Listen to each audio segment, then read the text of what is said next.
किसान भाइयों नमस्कार। जैसा कि हम समझ रहे हैं कि अभी धान का मौसम आने वाला है।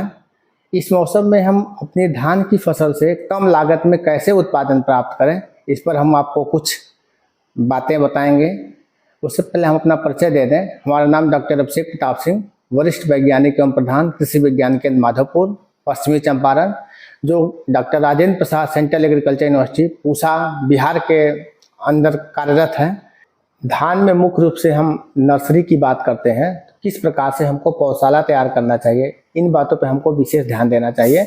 पौधशाला तैयार करने का समय जो है अब हमारा आ रहा है, तो हम 10 जून तक 15 जून तक हम इसमें पौधशाला में हम धान के बीजों को गिरा सकते हैं और उसके बाद से 25 दिन के अंतराल पे हम पौधे की रोपाई कर सकते हैं। इसमें मुख्य रूप से हम खेत को अच्छे प्रकार से तैयार कर लें, वर्मी कंपोस्ट मिला लें अथवा कंपोस्ट मिला लें, और उसके बाद से जो धान हम लेंगे उस धान को हमको जो है 24 घंटा के लिए पानी में भिगोना है और भिगोने के बाद उस धान को छान करके हम किसी जूट के बोरे से ढक लें।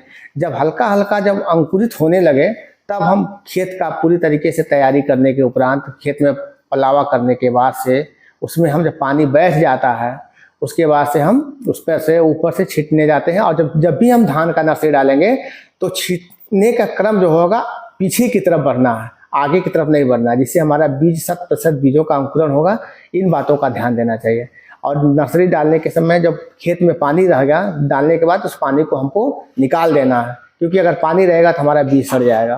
तो इस प्रकार से। और पोषक तत्व प्रबंधन, देखिए पोषक तत्व प्रबंधन में किसान भाइयों को विशेष तौर से जो हमारे जो सूक्ष्म पोषक तत्व हैं उसकी पूर्ति हम इन फसलों में नहीं कर पाते हैं। हम लोग मुख्य रूप से यूरिया, डीएपी, पोटाश पर ही टिक जाते हैं।